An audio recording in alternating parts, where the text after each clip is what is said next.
All right, welcome to a M3 live gaming video. I just posted the link for the M3 live stream that I host every Wednesday at 7 p.m. Eastern. You can find that on all of the socials. Let me show you on the major ones. I love that AI picture. But yeah, at 7 p.m. Eastern, I like to discuss things dealing with personality, social situations, relationships. Um, I have 5 topics chosen ahead of time. I posted them to the message group for all the panelists. So Greg, Swag, John, uh, they should all have that, and be able to mull over it. Although typically, um, when we get to the videos, that's the first time that they've seen them because it is just a conversation between friends on a lot of different things. And one of the reasons why I enjoy it so much is because, well, one, I get to choose the topic. It helps, and I just enjoy having conversations. But seriously, like there are ways of looking at the world that I am blind to. Really, like I'm not very good at reading people and understanding things from other people's point of view just by instinct. So I really actually need a lot of the insight that everyone on the panel provides me every Wednesday. And we got some interesting ones. Let me see. I might turn to, I put it in a Google Doc. Let me see if I can pull it up. I don't know if it'll play, but I don't have to play. So typically, most of the topics that I get are from TikTok, right? They're typically TikTok videos that I don't know, that I've run into either because of the algorithm or whatever it may be. Um, I just find myself curious as to like how it is. I don't know how the algorithm sort of reads your mind sometimes. So like I'll be thinking of something and then that it shows up and reinforces that, or maybe even teaches me something. So one of the first topics I have is about what a friend of mine used to lovingly call baby gays, like young gay men who could probably stand to have some parental advice, but because you're gay, you can't exactly go to your parents. And I don't even know if that is still a thing that happens for straight people, like having a conversation with your father about sex, or girls having conversations with their mothers about it, or at the very least parents attempting to have the talk about sex. It just seems like really crazy. Considering I think most people just probably learn through porn, which is probably not the best thing.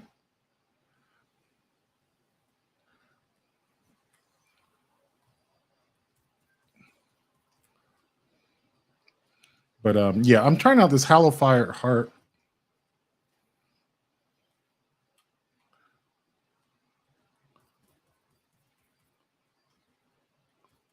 It says generate sunspots when you deal damage in a sunspot. And when you have your super active, you get increased regen for your abilities. I don't know what that means.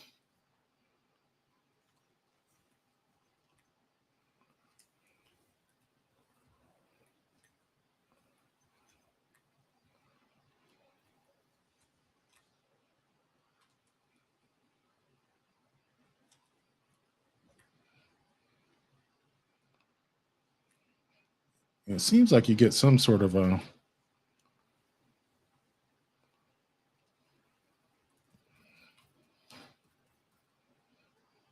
like you get some sort of regeneration, health regeneration.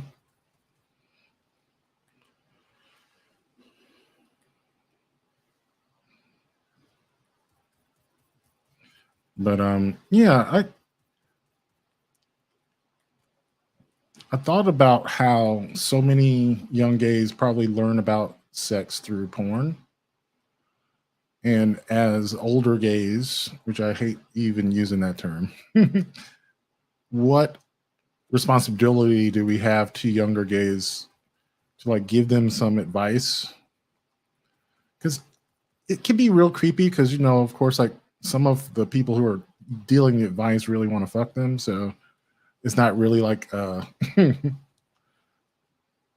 fair assessment. And there's so many bad takes on sex out there. Uh, I almost don't want to even advise people advising people. You know what I mean? Because usually the advice is so bad. But truth be told, we know young people need really good advice. The thing I thought about was for me, I immediately went on Amazon or even Barnes and Noble back in the day, I can't remember which, and bought a book entitled The Ins and Outs of Gay Sex.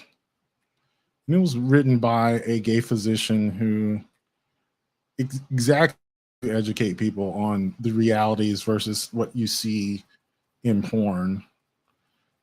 And I read that book cover to cover so many times. I even brought it with me, but I was ashamed to be reading it. So I taped, like, it was a paperback book, but I taped paper across the front of the cover so I could hide the book because I was always reading it. I was just insatiably curious about what the fuck I was supposed to be doing. Of course, it didn't answer all of my questions, but I mean, even to this day, I recite things that I've learned in that book to people who are well into their 50s who did not know real basic shit about anal sex in particular, right? Like there's some weird beliefs about, I don't know, preparation and stretching and all kinds of shit that just is just not true, factually inaccurate. But if you were going off of popular media and like conversations, that's kind of what you would get. And so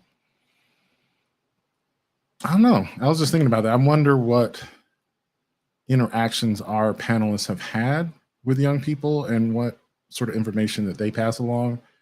And I guess the other question I would have is like, you know, have you ever gotten, you know, like who have you received good advice from people? And like, I don't know. I want to hear about it all. Like when advising people goes wrong, you know, how does that work? Um,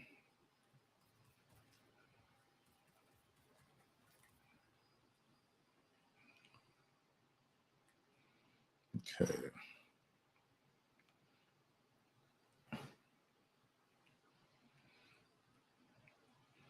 This isn't too bad.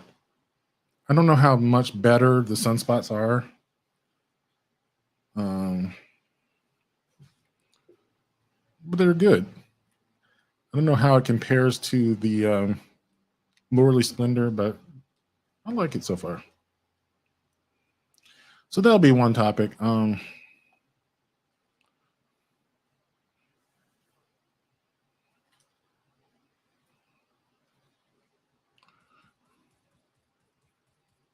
See if I can get this. Trying to get that artifact mod to proc. See that purple? There we go. Both my teammates died. Um,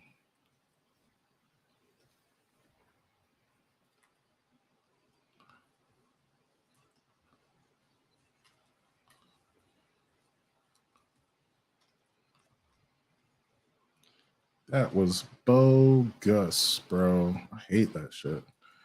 I wish I could just turn off finisher sometimes, but because I did not attempt to do a finisher right there. Now this scout rifle is really good at procking out. It's got a stability masterwork, arrowhead break, rapid hit, and osmosis. I just got this last season, I want to say. Because I one of the things that they added to the Gambit weapons was their own was another status perk or whatever you call it.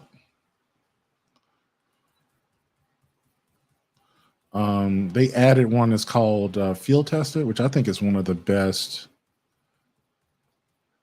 long range weapon perks. It just says like when you deal damage to an enemy, you get increased stability, handling, and range over time. I don't know how fast it ranks up, but just any additional stability and range on a long range weapon is noticeable, right? Because it's the most difficult part about using it is landing your shots. Like this guy right here. Get him out.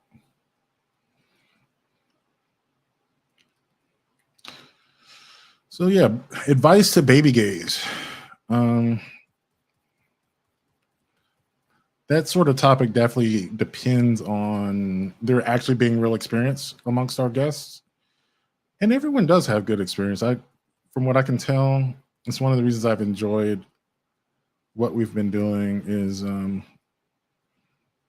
genuinely like the advice that our panelists give. Even sometimes when I don't agree with it, I get where they're coming from, and they're smart. Like all the guys on the panel are smart, and I always love that.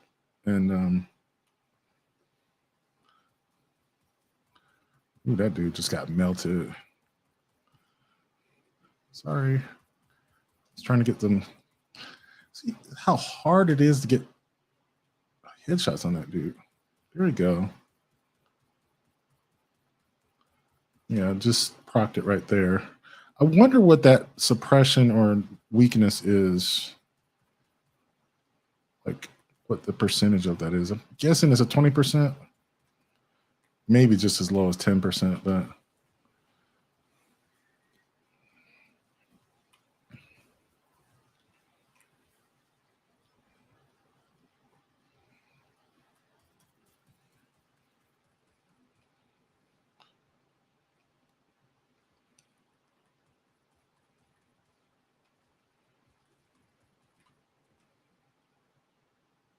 hmm.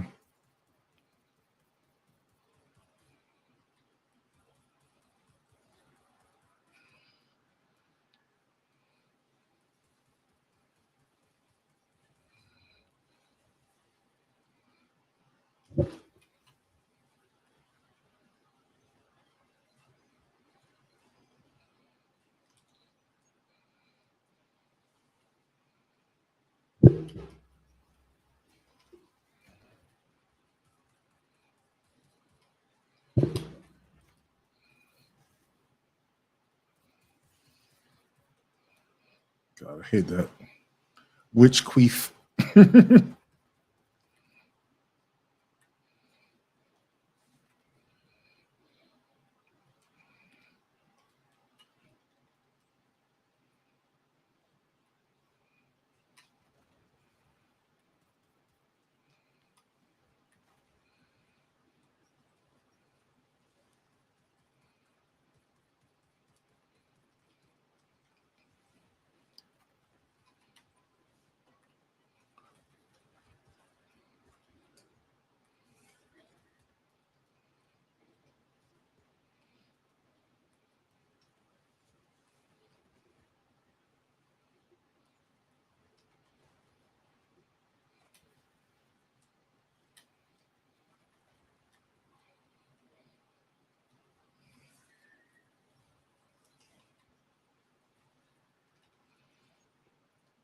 Yeah.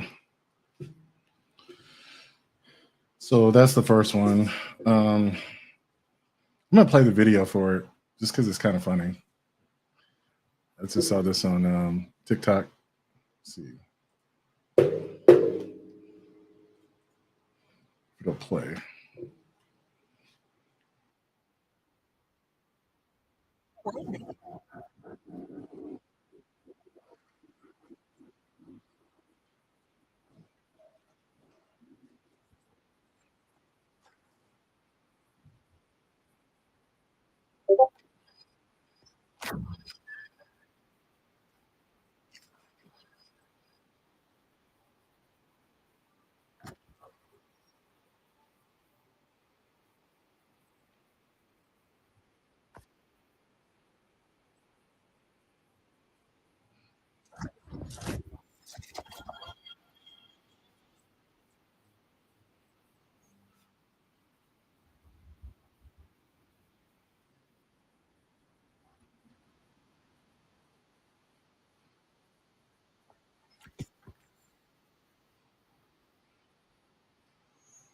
Yeah.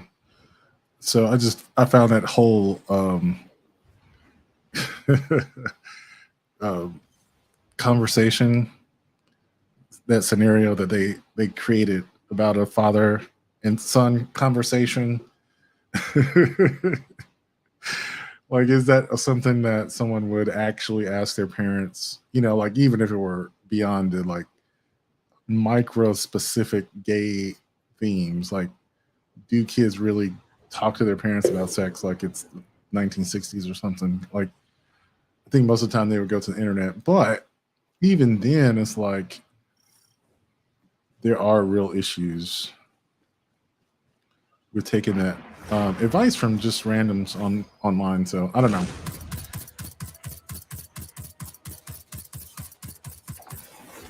Intel reported increased crew activity. Seems they were right.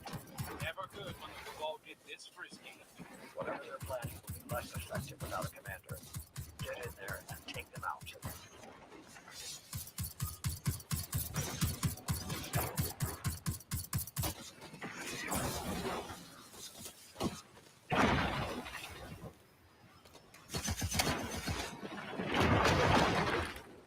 Okay.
Okay.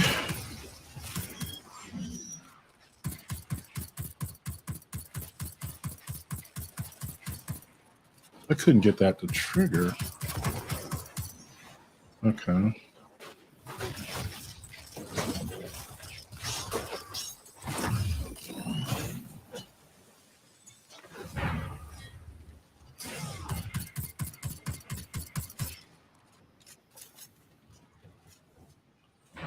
I don't know how I took that damage.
What?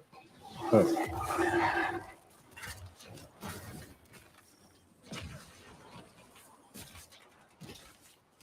Grab this ammo before it disappears.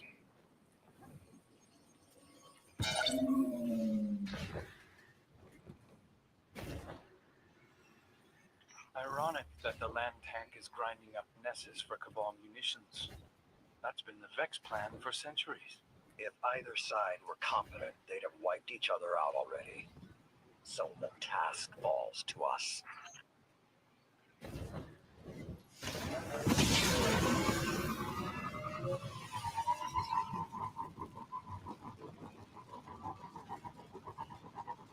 I really do like the design of Nessus. It's a really cool location. They added in Destiny 2. I wonder what they're going to do with the other locations like Io, Venus from 1. Like, are they going to bring back the Dreadnought? I don't know. Is it even a worthwhile effort? Like, or is that maybe like something they want to work on, like in the future? Like, even though they have a finished game or whatever, I don't know.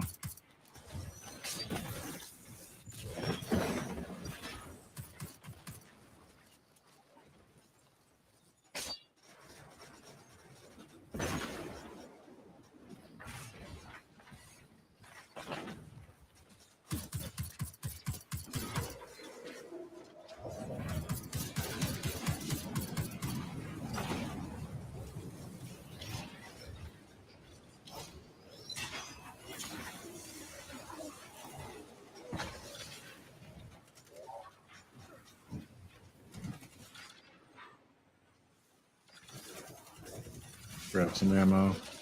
No, I don't need it.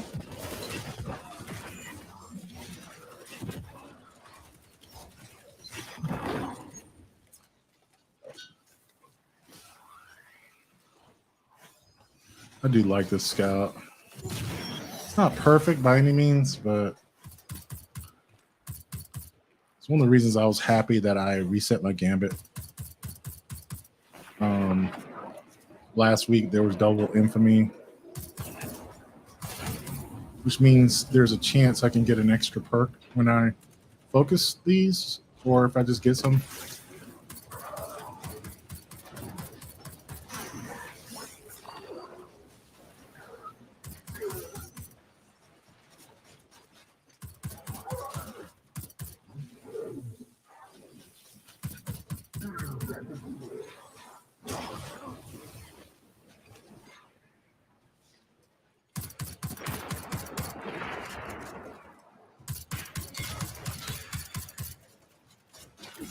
I don't know what those medals are, but it sounded cool.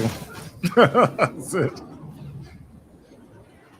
Is it ding, ding? They have these medals that were just Crucible. I don't know when they added medals to the.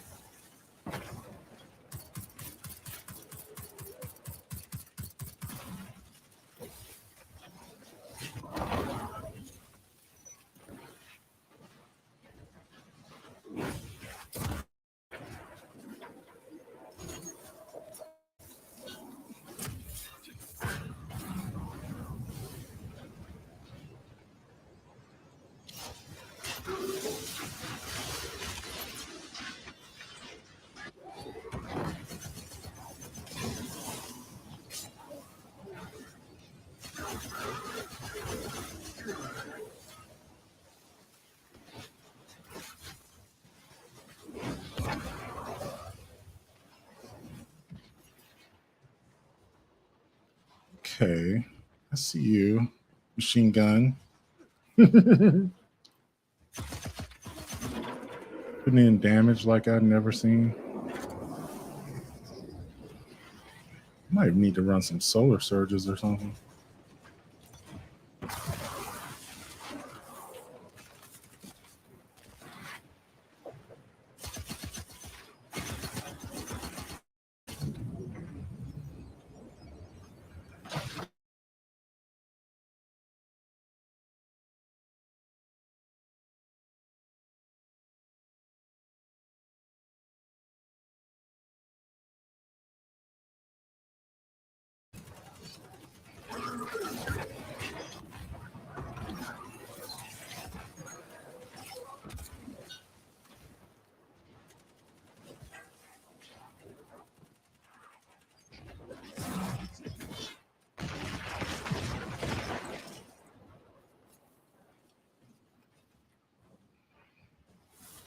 Tues intel indicates the commander is nearby.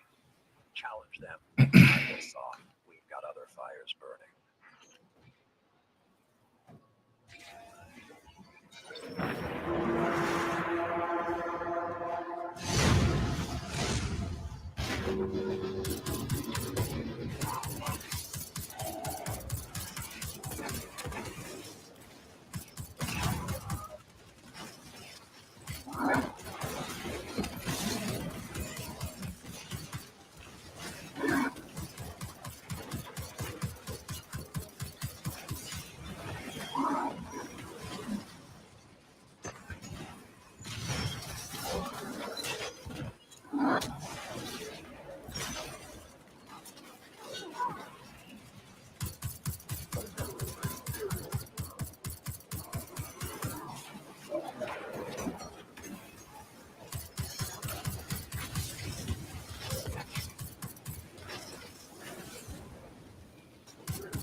I think the restoration is a big deal.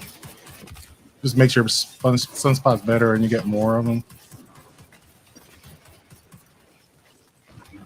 It's pretty good rework.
Spare.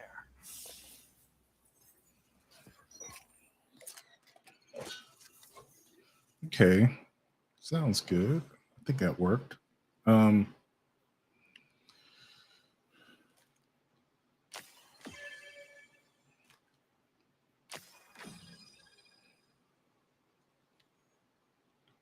see. I didn't try to actually do my bounties. Mainly because linear fusion and sniper are miserable bounties to do. So yeah, fuck that. All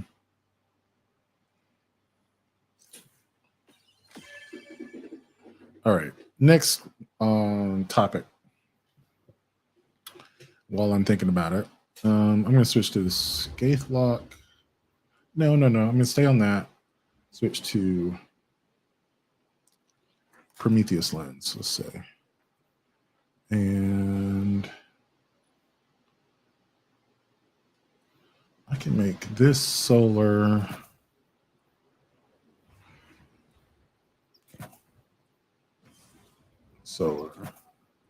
Do I need double solar? No.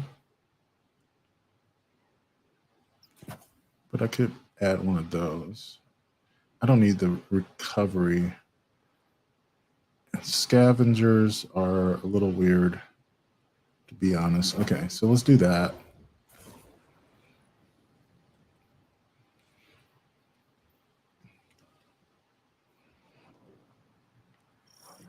Oh boy. Guardian, my forces report that Shadow Legion units are shifting their attention to the This would be an cloud. interesting test That's case. likely why Neomuna's defense systems are reading offline, but I bet those Vex punks are also poking too close to the city's internals.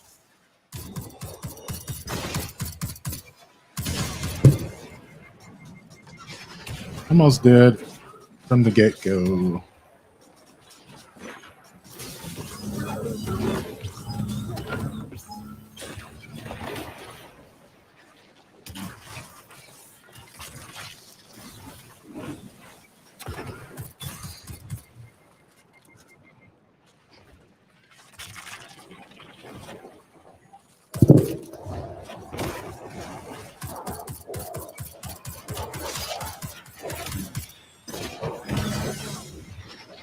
Why am I taking so much more damage?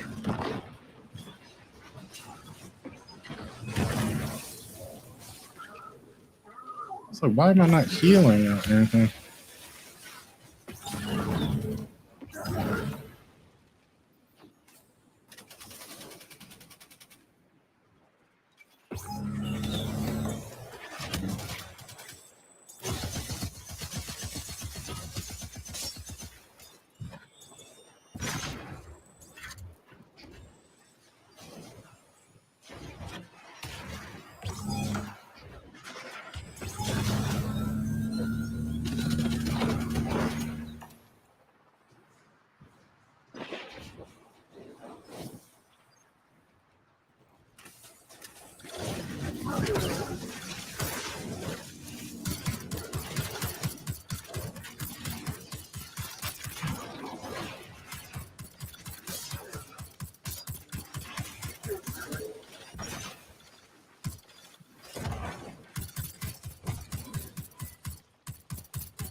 Is that a Taken blight?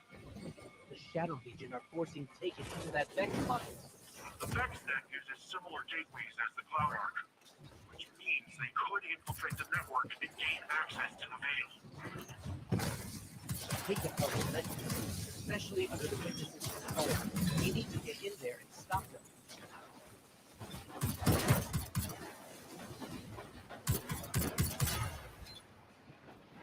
Where the fuck did all my teammates go?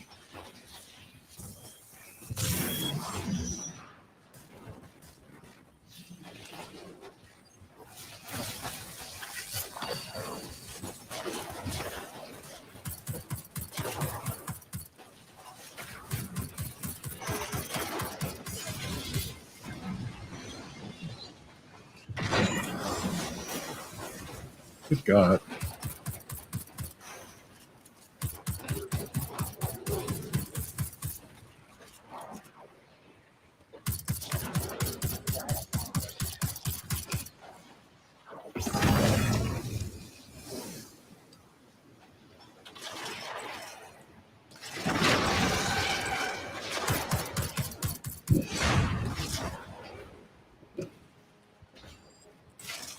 I'm so bad at jumping.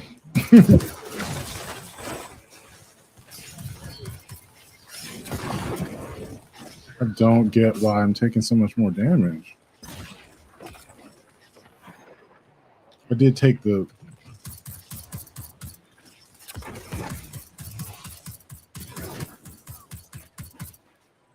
Oh boy.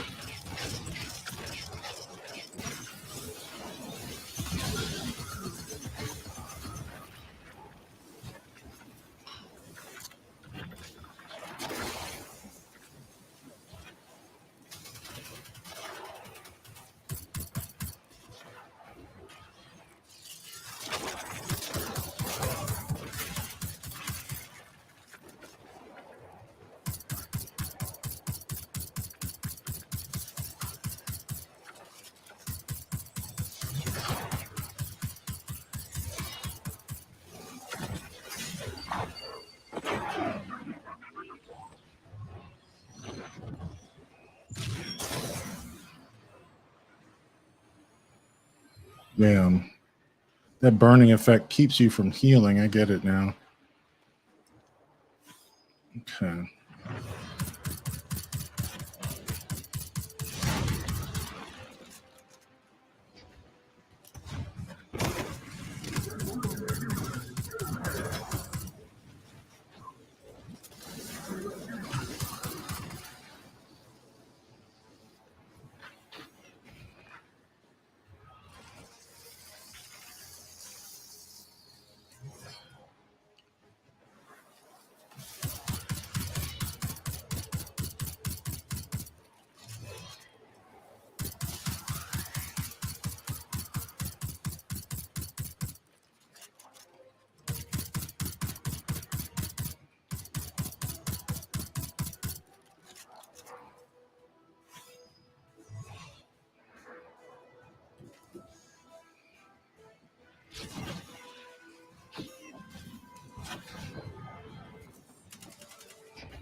The Vex portal is clear. Let's follow the Okay. movement from the system. So I forgot. I got so caught up in the game that I forgot I was talking about my live stream tomorrow.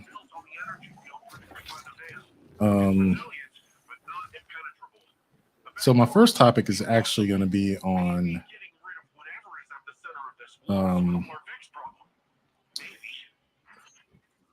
about differences in money between friends.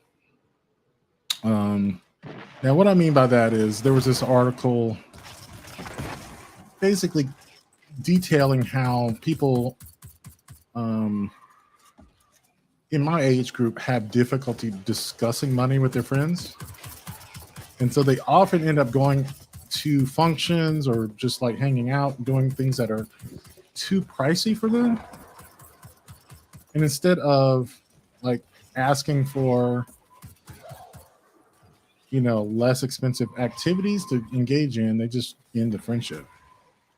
And it's crazy to me. So,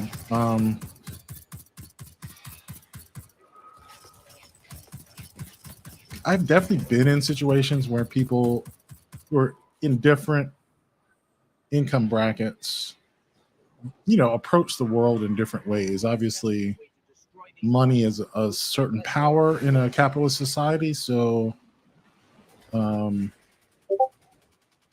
know, the possibilities of what you can do are different, right? It's not even a question about that. But somehow, sometimes people don't see how that power has changed them, or let's just say any sort of privilege breeds a certain amount of,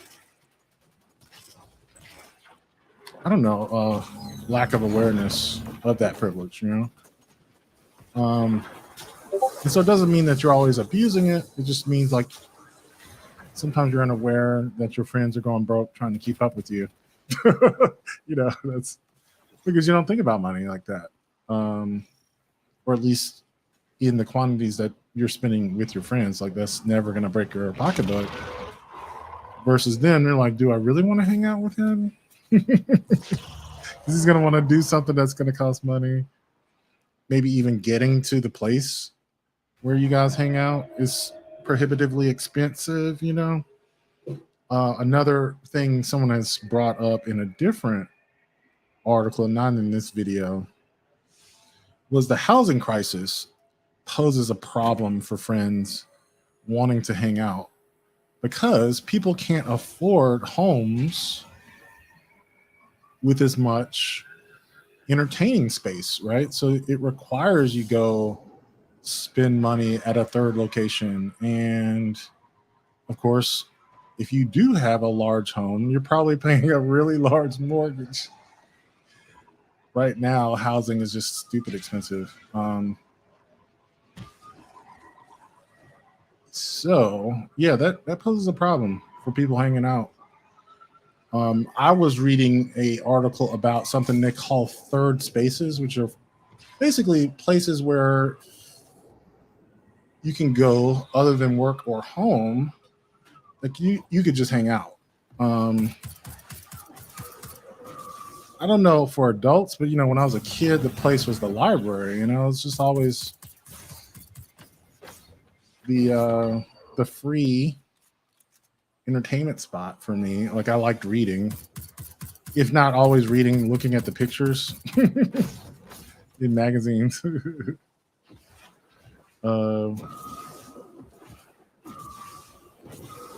But you know, now the current third space is typically some sort of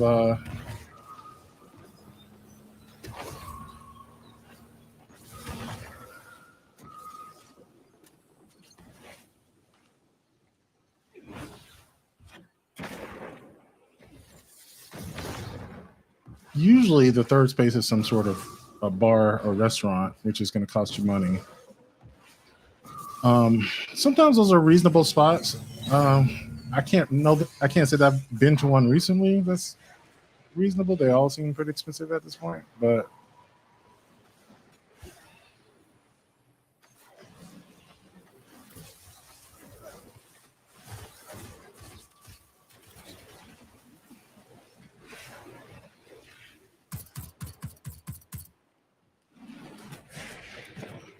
yeah, that could be a huge boon to a friendship, is having somewhere for you to meet up.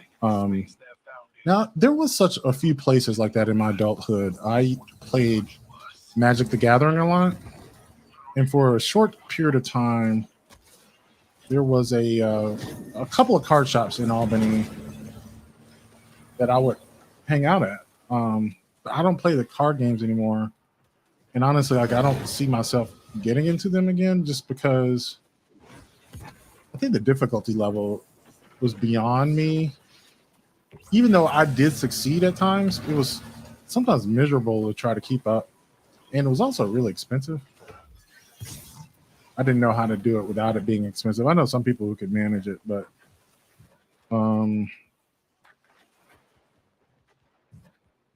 yeah, coffee shop is a good example. I know, you know, the few times I've been to LA, there's a huge coffee shop.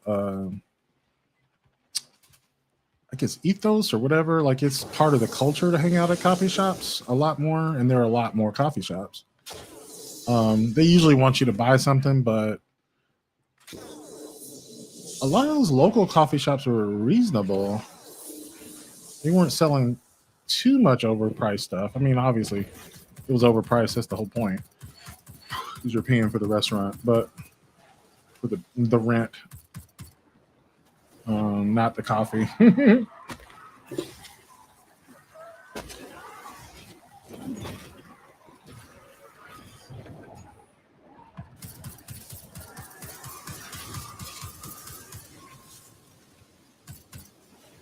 I like how the kills inside your sunspot make more sunspots. That's pretty nice.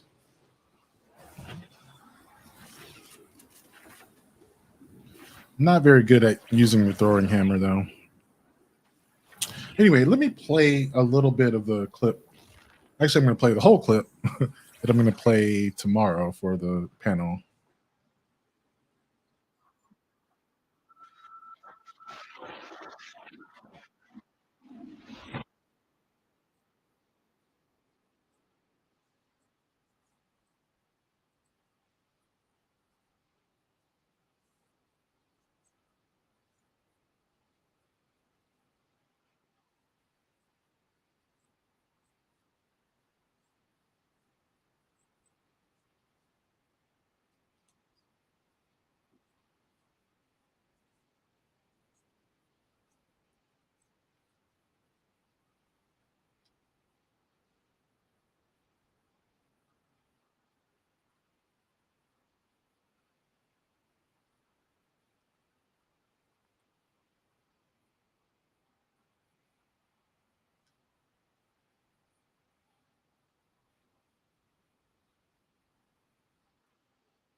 Hmm.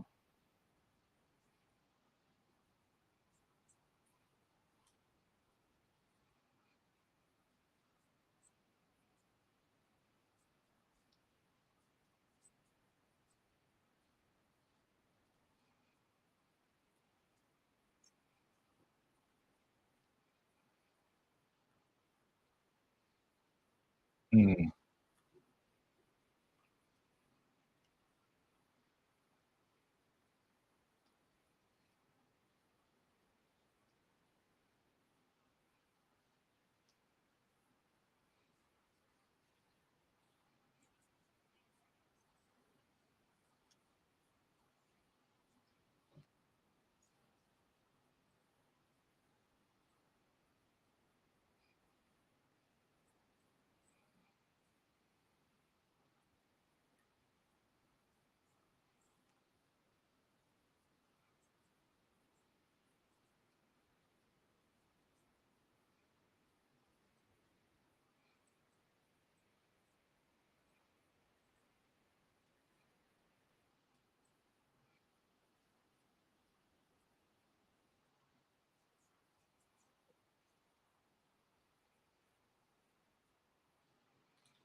Yeah, so that's pretty interesting. I like that. Um,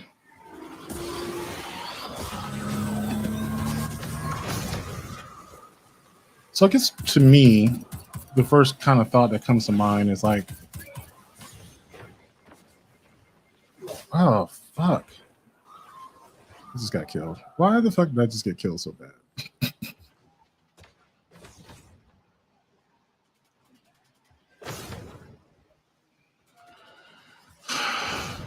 Maybe I should put sniper.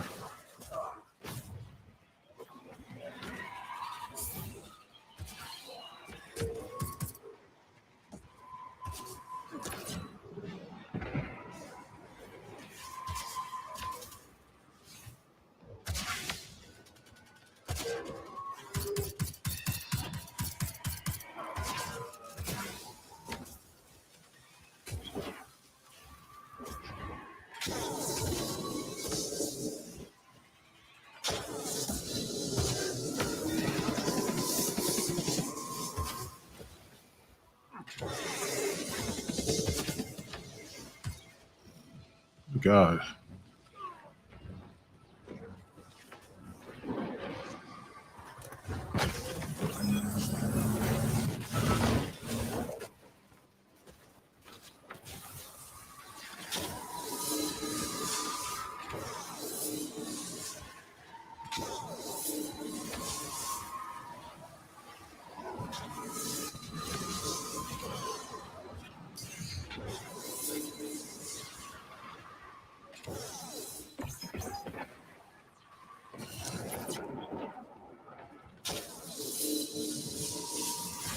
Jeez. I don't know what's going on. Just absolutely getting mollywopped. Am I not at 100 resilience? I am at 100 resilience. What the fuck is going on? I have 3 resist mods on. Like, why am I just getting melted in a fucking strike? I don't know.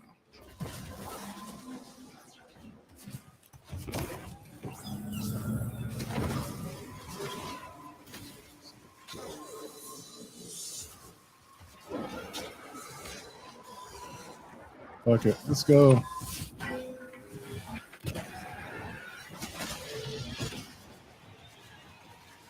Oh, they're right. I'm using the wrong hammer, so.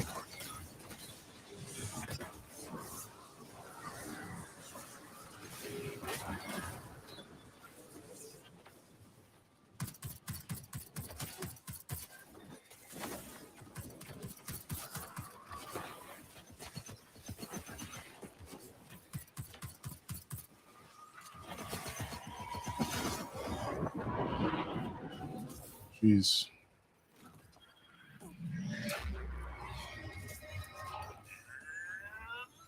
We're back in business. Defenses are back up and taken or cleared out. Yeah, those bastards are not playing. Anyway.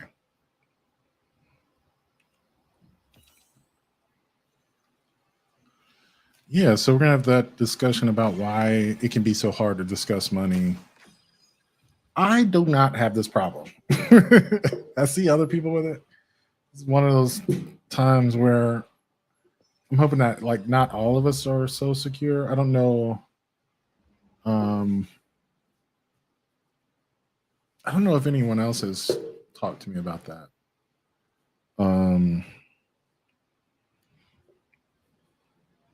Yeah, it's been a while since I've had some huge disparities. Like I'm usually the poor one, right? Like I don't have any money. And I don't have any problem saying that. So because it's the reality. I'm not going to be fronting. I don't have the capacity for that. And I think in any situation, if I were to say, I don't have the money for that. If I've never had a friend like demean me for not having enough money. And I think that was like one of the points that they were making. Is give your friends the opportunity to let you down. Like don't preemptively, assume that they're assholes who won't work with you if you have some financial difficulties. I think I don't know. I like that line. Give someone the opportunity to let you down, because they probably won't. Like your reasoning as to why this person is your friend in the first place. I think you should be able to trust that. If you can't trust them, trust yourself that you have picked wisely. And maybe you haven't. I don't know. Like maybe this person is just a friend because they were in close proximity to you for most of your childhood, and now like you have nothing in common. I don't know. Maybe it's time for you to part ways. Like, their values might be different than yours. Money has a way of exposing that difference in values. And I think how much money we earn probably denotes certain values that you have or which ones you don't. It definitely has some influence. I wouldn't say it's deterministic, but yeah, I mean it's all related. Let's see.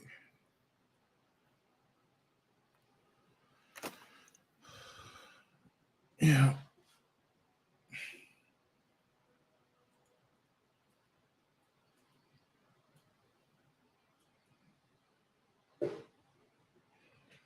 Okay.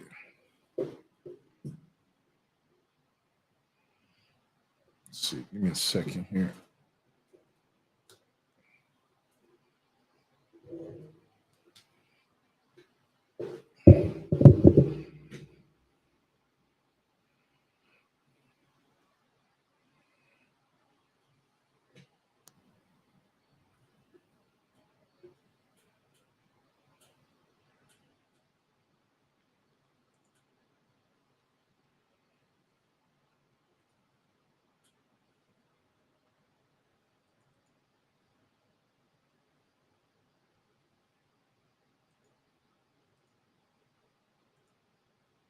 I don't know why my gameplay froze up like that.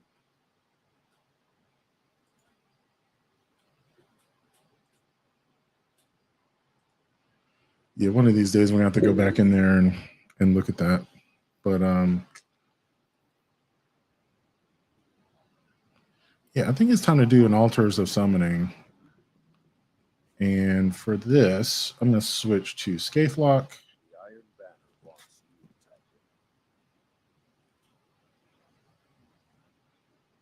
Titan. Yeah, Scathelocke and Jotun. Light is something you feed over time, that you grow. There is no windfall. There is no respite. If you arrive hoping you have what it takes, you won't. Let's see, solar.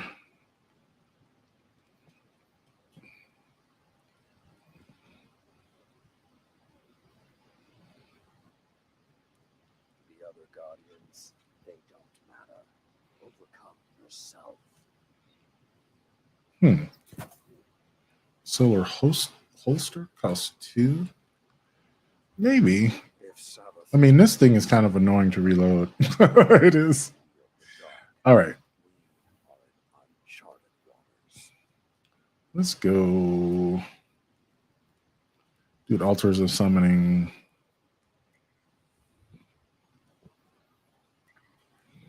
Hold up. Before I do that, I did have this to do. The bladed path. I want to make sure I finish this week's or last week's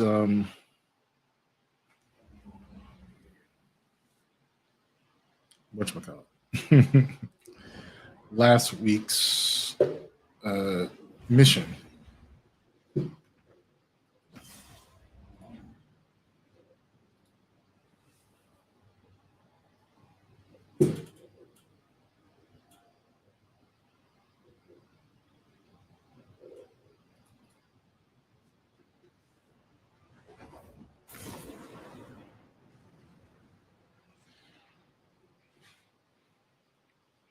Let's see what the bladed path is.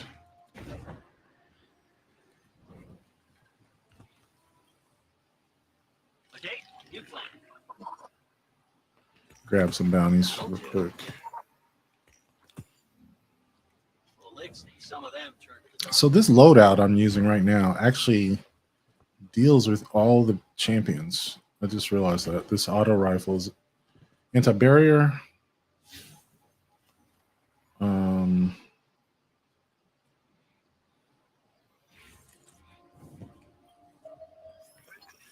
Fusion rifle is unstoppable. Scorn to scavenge the Vanguard supply line. Or stuns unstoppables. Stop 'em and take that crap back. And the machine gun has overload suppression or whatever you call it. Disruption, I think.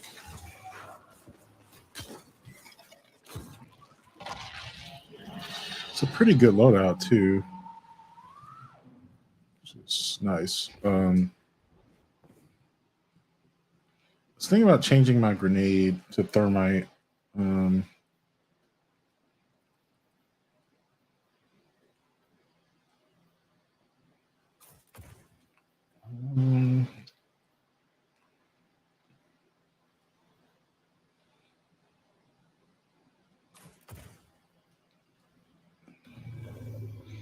Take off the throwing hammer. I can get rid of one of my resiliences.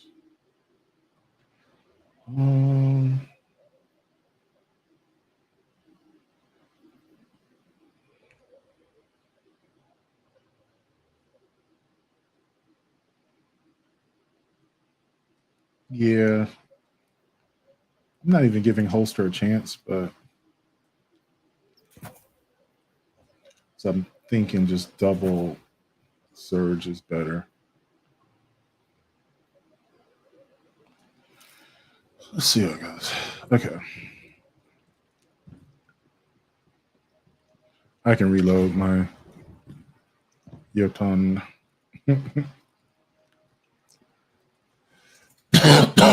Excuse me.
All right, so I need an arc weapon. Do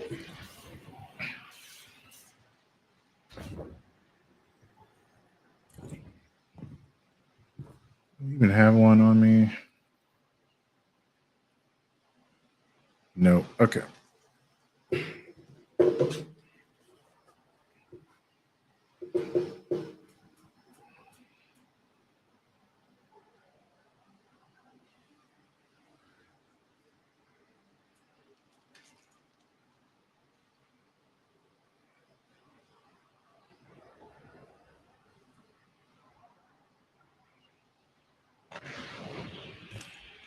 Okay. I'm going to pause my live stream real quick, and I'll be right back.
Okay.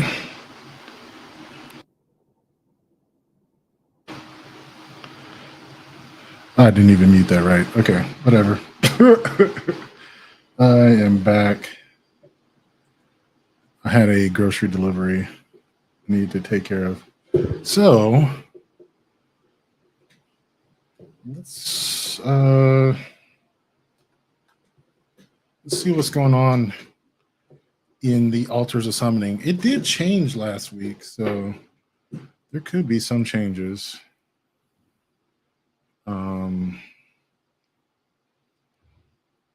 And I'm going to go on to my next topic. Simping. So, simping is basically being overly emotional or, I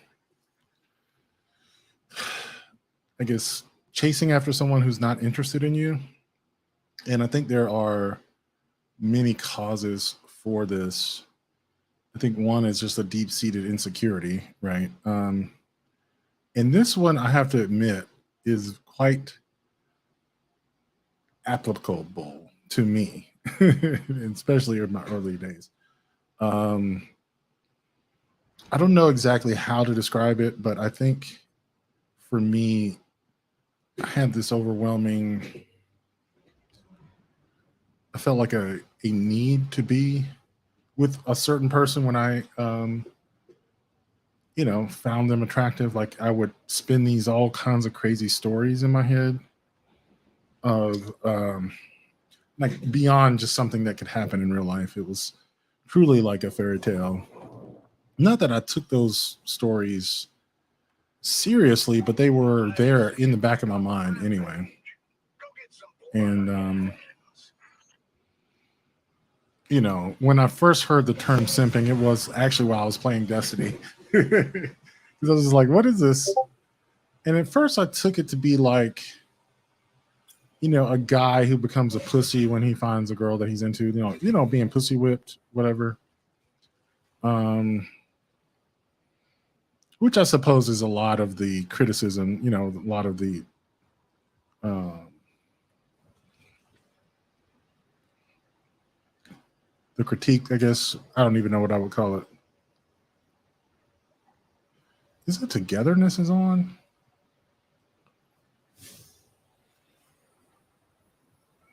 It is. Wow. That's some bullshit.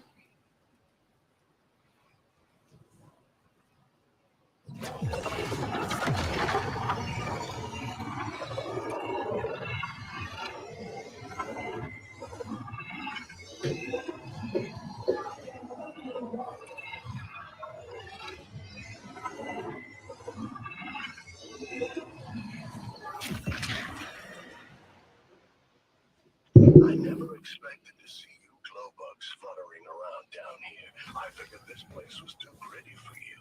The only thing you love more than cracking skulls is acting self-righteous about it. Relax for once. Have fun getting your hands dirty.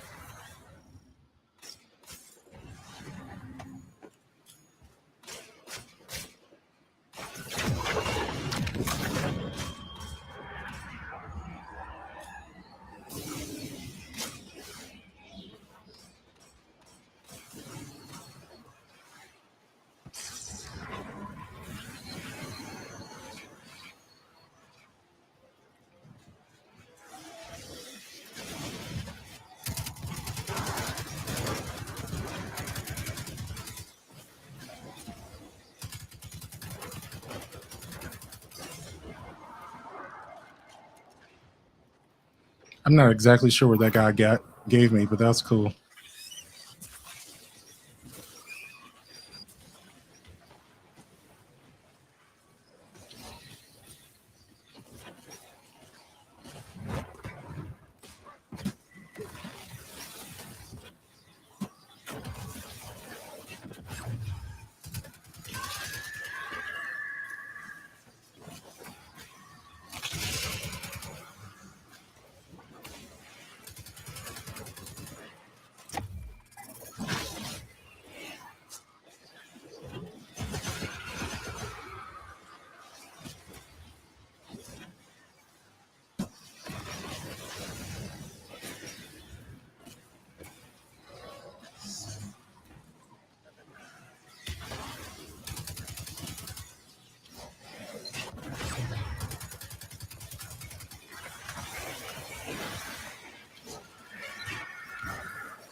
Yeah.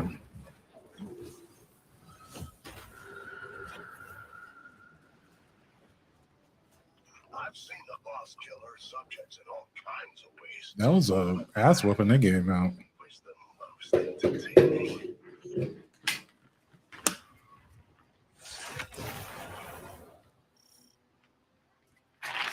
Screeds incoming. Basic maneuvers suggested. So basically, what I was getting at with the simping topic is, you know, having a level of insecurity where you feel like you need to do the most to get the person, rather than this sort of insulting terminology that people use. Because basically, anyone who's like a feminist or, you know,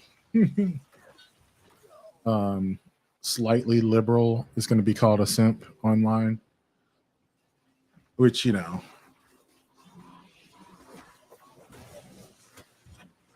is kind of telling that the, you know, that this is an insult of sorts. But it is a problem. Like it is a real problem that people have with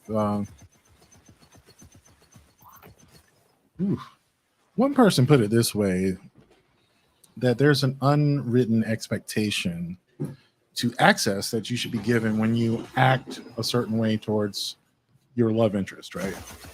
Like whether it's just, you know, implied that, you know, like most guys are assholes, so I'm nice and I'm giving you all these attention and stuff, you know, then I should get the thing I want, which we know that's not exactly how things work. Oof.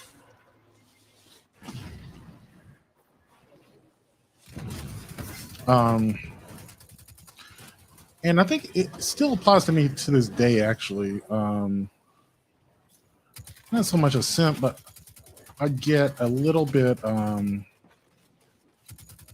over committing to someone I just met, you know, someone who doesn't really deserve my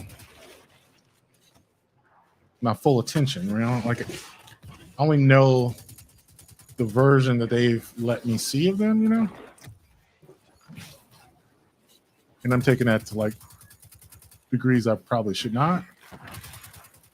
God, I hate these screeds, bro.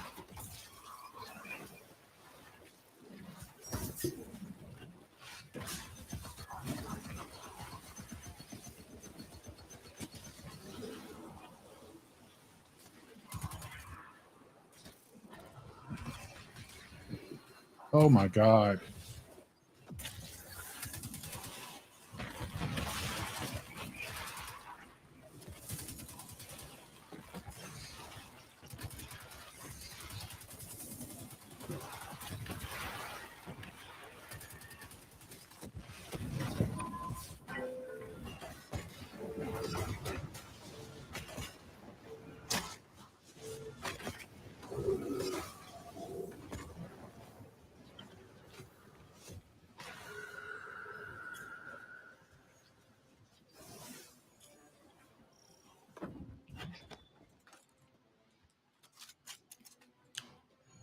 I would play the video, but I think it may have been the thing that caused my I appreciate stream Sept to helping this guardian. After fail. everything the Hive put her through, she needs our support now more than ever. Anything to keep a lid on her. If she loses her cool, there's no telling what she's capable of. I hope she loses her cool. I want to see Eris go fucking ape shit. That'd be tight.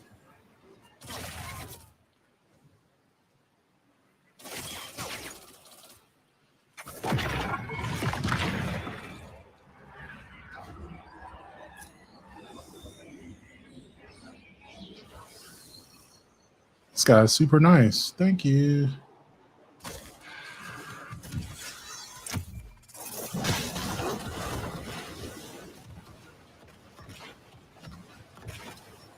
Can I pick this up? I need solar attunement.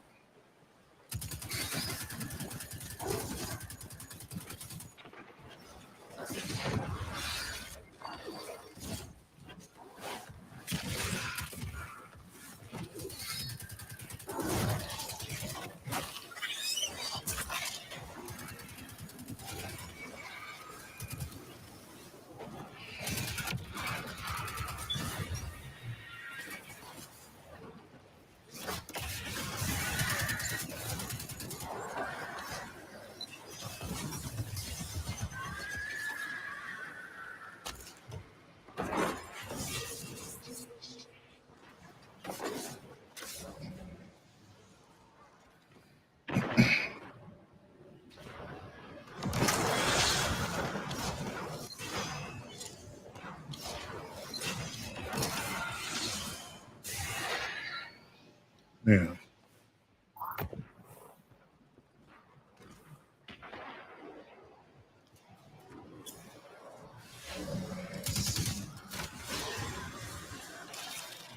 Here we go.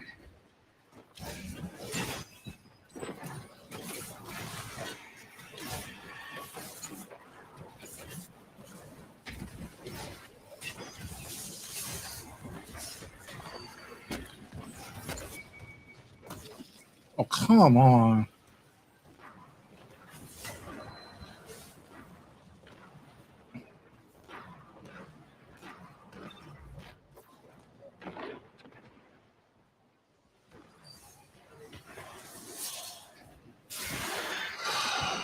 They have to put negative modifiers in this.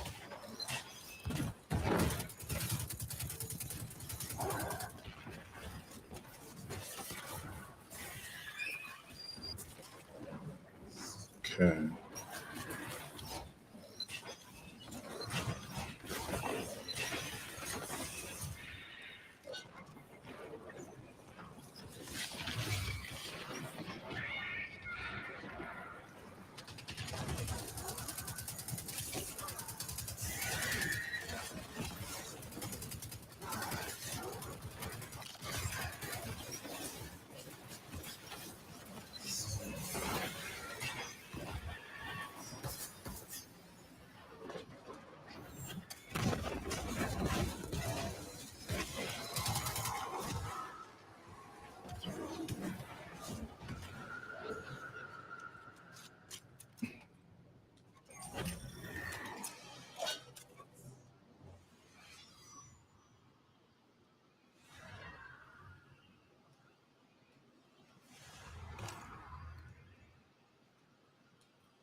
ruin of Sivuara and the triumph of the light.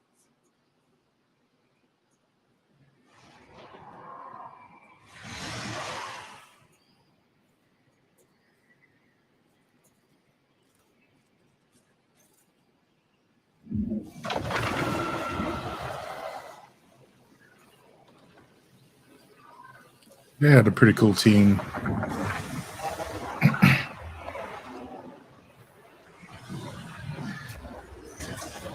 know you might not believe Sept when she says she's working against the witness, but that's your own hang-up.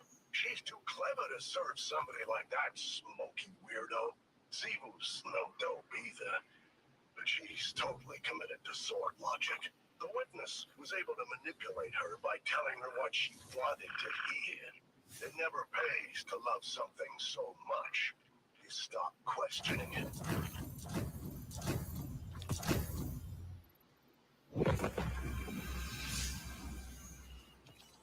Okay. I'm feeling fat. I said I want to get some food. But you know what? I'm gonna be good. But that is yeah, that's on my mind. So yeah. We'll talk about, you know, having the appropriate emotional response to people when you're considering dating them. You know, like I get being over emotional in the beginning. But I think really it has to do with the appropriate response, right? Like if it's fast because they're fast and you're fast, that's different than if you're trying to push something on someone. And you know, the willingness to let someone go is like freedom, right? Like of course there's a danger to that and everything. Another topic that I hope that we have time for will be on struggle identities. So as I was talking, I guess I see some connections between, you know, the discussion about money disparities and the struggle. You know, there's this idea Republicans will blame um, underprivileged communities, Black people, gay people, women, whoever, for a dysfunctional culture or of some sort because of the sort of struggles that people have gone through. Like if you have lived in a neighborhood or in an environment where everyone is of a, you know, of a certain economic status or education, or I don't know, your interests aligned in a certain specific way, anyone who steps out of that will be criticized. This is true.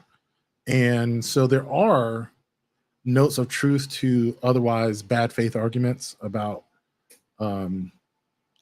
things like assistance programs and equity and just the entire idea of pro-social behavior on an institutional level, right? But you know, the side of that is that there is a tendency for at least some of us, I wouldn't say everyone, but some of us to identify with our struggles so much to the point where it may actually be scary or, you know, well, it is definitely for a lot of people scary to overcome their struggles because their struggles have been integrated into the story of who they are for so long, they may not know who they are without them, you know, and that is pretty scary. That's where you need to be honest about that. And it's not like that fear goes away overnight, but it's like you do what you have to do in spite of the fear, and knowing that we tend to want to stay the same even in negative scenarios, and it's because we are good at adapting and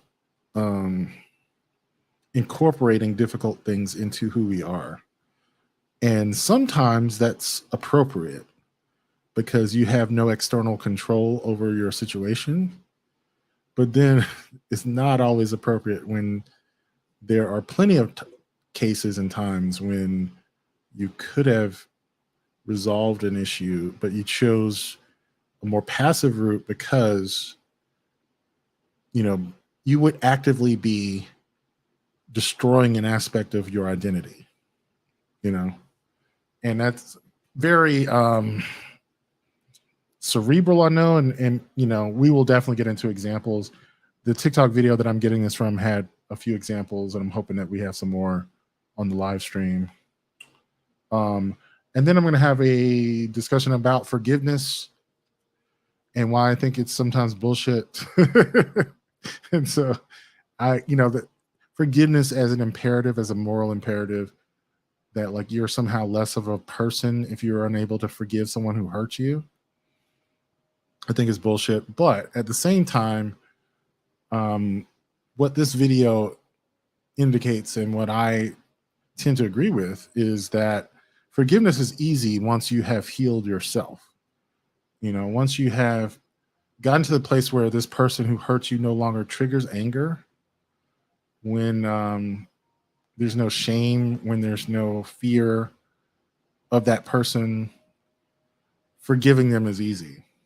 And so I think shifting from this idea of you need to forgive them to you need to heal the pain to the point where this person no longer triggers you when they speak or when you see them or whatever.